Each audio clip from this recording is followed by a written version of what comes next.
forces took over the capital city Sana'a, which was followed by a rapid Houthi takeover of the government. On the 21st of March, 2015, the Houthi-led Supreme Revolutionary Committee declared a general mobilization to overthrow then-President Abdrabbi Mansur Hadi and expand their control by driving into southern provinces. 126. The Houthi offensive, allied with military forces loyal to former Yemeni President Ali Abdullah Saleh, began fighting the next day in Lahij Governorate. By the 25th of March, Lahij fell to the Houthis and they reached the outskirts of Aden, the seat of power for Hadi's government. 127. Hadi fled the country the same day. 128. 129. Concurrently, a coalition led by Saudi Arabia launched military operations by using airstrikes and restored the former Yemeni government. 29. Although there has been no direct intervention by the Iranian government in Yemen, the civil war is widely regarded as part of the Iran-Saudi proxy conflict. B. Houthi insurgents currently control the capital Sana'a and all of the former North Yemen except Eastern Marib Governorate.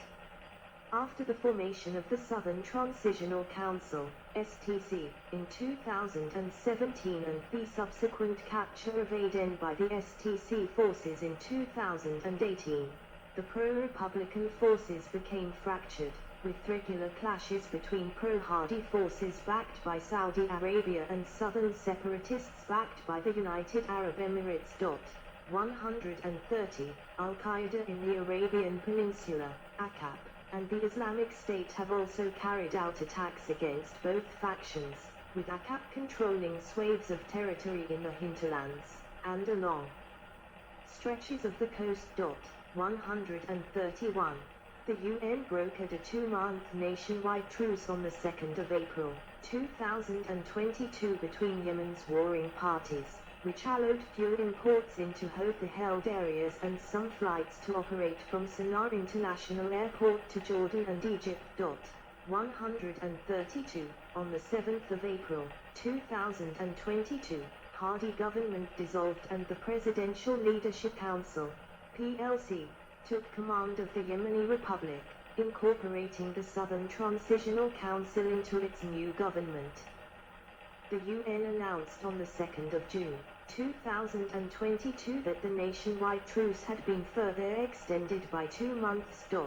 133. According to the UN, over 150,000 people have been killed in Yemen, 134, as well as estimates of more than 227,000 dead as a result of an ongoing famine and lack of health care facilities due to the war. 135, 136, 137.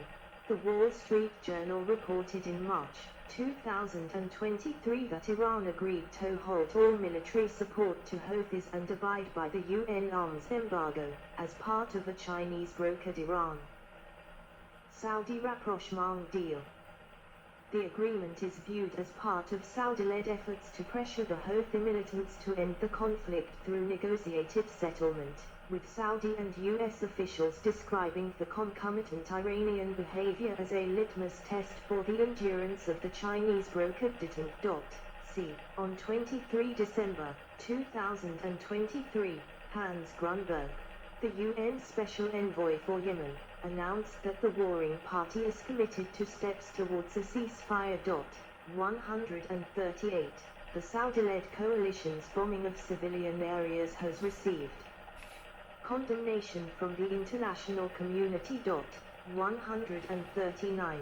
According to the Yemen Data Project, the bombing campaign has killed or injured an estimated 19,196 civilians as of March 2022. 140. Houthi drone attacks targeting civilian areas in Saudi Arabia, UAE, and southern Yemen has also attracted global condemnation. Winking sad smiley D, and the UN Security Council has been imposing a global arms embargo on Houthis since 2015. E. The United States has provided intelligence and logistical support for the Saudi-led campaign. 27. And since the Biden administration's pledge to withdraw U.S. support for Saudi Arabia in Yemen, it has announced the sale of weapons to the Saudi-led coalition. 141. 142. Historical context. When Islam first came to Yemen, it mostly took the form of Ziddism, a Shia sect. It was not until the arrival of the Rajalids that Shafi'i Sunnism became popular. From there on, the two groups, Ziddis in the north and Rajalids in the south, started competing with each other. The state of rivalry was cut short by the fall of Rajalid rule and the succession of imperialist powers' involvements in the Middle East, notably the Panchist Ottoman Empire. 143. The defeat of the Ottomans in the First World War eventually gave way to the first unification, although not complete, of Yemen. This was possible during the Hamid al-Din dynasty under Imam Yahya and his son's rule. The unification also meant the establishment of a hierarchy within which Ziddis had authoritative power over Sunnis. 143. As a consequence, the difference in status became instituted and normalized. The Hamid al-Din dynasty faced the Ziddis' discontent due to a non-conformity to Ziddite traditions, thus coming to an end with the overthrow of Imam Yahya's grandson, Imam Bad, in 1962. What followed was a civil war opposing Republicans to Royalists. Helen Lackner explains that such a division was not ideological, it was based on past feuds. Nonetheless, external powers like Saudi Arabia intervened for ideological motives, as the latter sought to maintain the monarchy system which it adhered to itself. Despite Saudi Arabia's original intentions, in 1970, the Republican form was retained. 143. While these developments took place in the north, liberation movements against British presence broke out, amounting to the creation of a socialist state, hence Soviet Union ally, in the southern Arabian region. It was named the People's Democratic Republic of Yemen, PDRY. 143. The PDRY was involved in the internal disputes of its northern counterpart. It had previously supported the Republicans in fighting off Saudi Arabia's influence, but it was the Hamdi regime that was most notorious for its policies that aimed to reduce Saudi presence in Yemeni politics. His rule was, nonetheless, short-lived. A series of political unrest marked by the assassination of former presidents led to Colonel Ali Abdullah Saleh's rise to the presidency of the Yemen Arab Republic. Saleh's rule lasted for 33 years. The major event that marked his regime was the unification of Yemen in 1990. His attempt was not entirely successful as a civil war broke out in 1994. However, he was able to come out of it victorious. Subsequently, the Republic of Yemen became constitutionally established. 143. Saleh tried to maintain his position through constitutional amendments, hoping for his son to take over, but strong opposition and protests pressured him out of office. Meanwhile, the group Friends of Yemen was created, initially to stop Al-Qaeda on the Arabian Peninsula, ACAP, after evidence pointed at it as the main perpetrator behind multiple attacks on U.S. military bases and equipment. The Friends of Yemen group becomes more involved in Yemen during the Arab Spring, following suit the Gulf Cooperation Council, GCC, and United Nations recommendation to put the management of Yemen's crisis in the hands of global actors. 144. The Houthis. After the end of their rule, from the 1960s onwards, Ziddis faced discrimination and Sunnification policies from the consequent Sunni-dominated governments. For example, Salafis in Sada claimed al-Shawkani as an intellectual precursor, and future Yemeni regimes would uphold his Sunnization policies as a unifier of country. 145, and to undermine Zidai Shiism. 146, Ansar Allah, sometimes anglicized as Ansarullah, known popularly as the Houthis, is a Zidai group with its origins in the mountainous Sadr Governorate on Yemen's northern border with Saudi Arabia. They led a low-level insurgency against the Yemeni government in 2004, 147, after their leader, Hussein Badreddin al-Houthi, was killed in a government military crackdown, 148, 149, following his protests against government policies.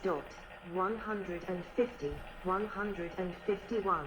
The intensity of the conflict waxed and waned over the course of the 2000s, with multiple peace agreements being negotiated and later disregarded. 152, 153. The Houthi insurgency heated up in 2009, briefly drawing neighboring Saudi Arabia to the side of the Yemeni government, but cooled the following year after a ceasefire was signed. 154, 155. Then during the early stages of the Yemeni revolution in 2011, Houthi leader Abdul Malik al-Houthi declared the group's support for demonstrations calling for the resignation of President Ali Abdullah Saleh. 156. Later that year, as Saleh prepared to leave office, the Houthis laid siege to the Salafi majority village of Damaj in northern Yemen, a step toward attaining virtual autonomy for Sadr. 157.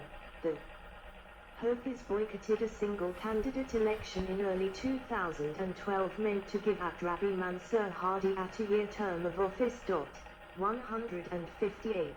They participated in a national dialogue conference, but withheld support from a final accord in early 2014 that extended Hadi's mandate in office for another year. 159, 160.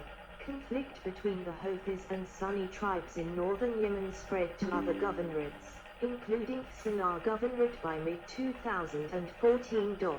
161. Course of the conflict. Beginning of the conflict.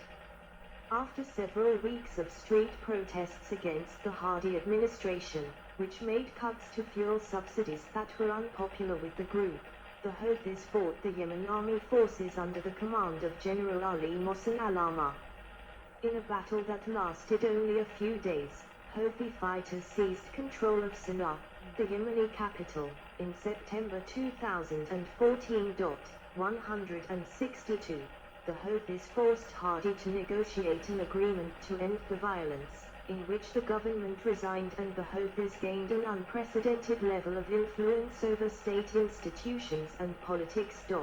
163, 164. In January 2015, unhappy with a proposal to split the country into 6 federal regions, 165. Houthi fighters seized the presidential compound in Sana'a. The power play prompted the resignation of President Abdrabi Mansur Hadi and his ministers. 160, 166. The Houthi political leadership then announced the dissolution of parliament and the formation of a revolutionary committee to govern the country on 6 February 2015. 167. On the 21st of February, 1 month after Houthi militants confined Hadi to his residence in Sana'a, he slipped out of the capital and traveled to Aden. In a televised address from his hometown, he declared that the Houthi takeover was illegitimate and indicated he remained the constitutional president of Yemen. 168, 169, 170. His predecessor as president, Ali Abdullah Saleh, who had been widely suspected of aiding the Houthis during the takeover of Sana'a the previous year, publicly denounced Hadi and called on him to go into exile. 171. On the 19th of March, 2015, the troops loyal to Hadi clashed with those who refused to recognize his authority in Battle of Aden Airport. The forces under General Abdul Hafez al-Sakaf were defeated, and Al-Saqqa fought towards Sana'a. 172, in apparent retaliation for the routing of Al-Saqqa. Warplanes reportedly flown by Houthi pilots bombed Hadi's compound in Aden. 173, after the 20th of March, 2015 Sana'a mosque bombings, in a televised speech, Abdul Malik al-Houthi, the leader of the Houthis, said his group's decision to mobilize for war was imperative under current circumstances and that Al-Qaeda in the Arabian Peninsula and its